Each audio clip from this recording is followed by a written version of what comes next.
2009, in the wake of the financial crisis, the G20 and others called on the International Accounting Standards Board to change the requirements for how banks account for loan loss provisions. The international standard on accounting for financial instruments such as loans was called IAS 39.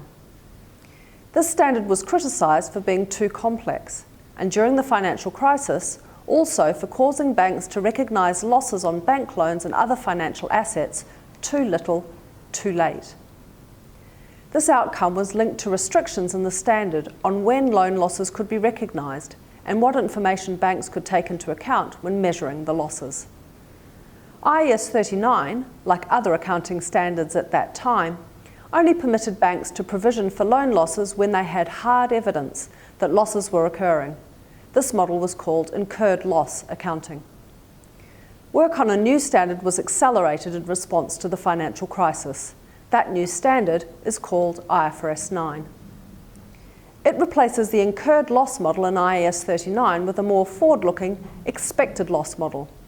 This means that banks and other financial institutions must start accounting for expected loan losses from the day they first lend money or invest in a financial instrument. This addresses the too late criticism of IAS 39. When measuring loan loss provisions, they will also be required to take into account all the reasonable and supportable information they have available, including forward-looking information. This means that if a bank expects credit conditions to decline, it must reflect that in its loan loss calculations immediately. This addresses the too little criticism of IAS 39. The old standard was also criticised for not reflecting changes in economic risk on a timely basis. IFRS 9 addresses that by making changes in the bank's credit risk exposures more visible to investors and others. It requires banks to update their loan loss provisions to reflect changes in credit risk expectations every time they report. This means that if a loan goes from performing as expected to performing significantly worse than expected, investors will get information about that, something they have told us is important to them.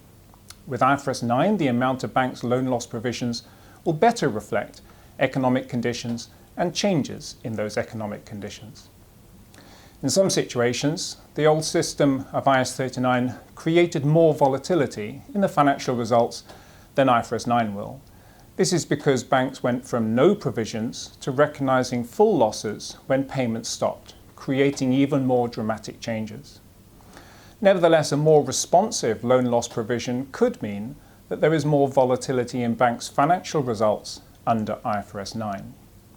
However, the accounting doesn't create volatility. It only reflects the economic changes. Some have suggested that reflecting the impact of economic volatility in financial statements must by definition be inconsistent with financial stability. We disagree. The International Accounting Standards Board's mission is to develop standards that bring transparency, accountability and efficiency to the financial markets around the world. This contributes to creating long-term financial stability in the global economy. IFRS 9 is important in this context.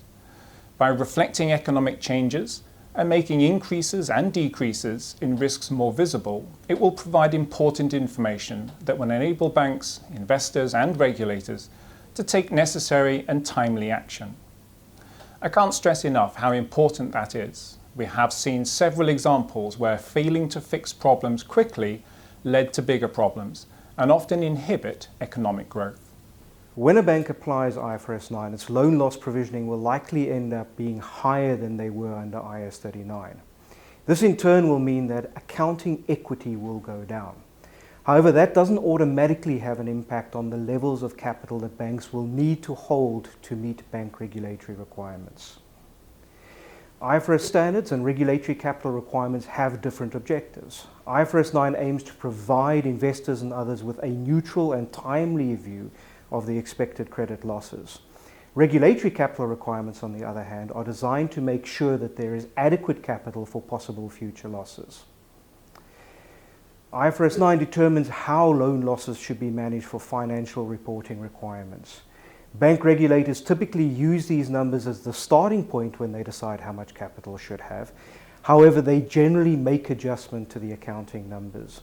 These adjustments are designed to ensure that banks have enough capital in good times to cope with the bad times.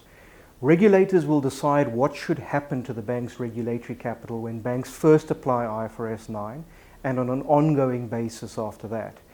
While we have separate roles, the ISB works closely with bank regulators.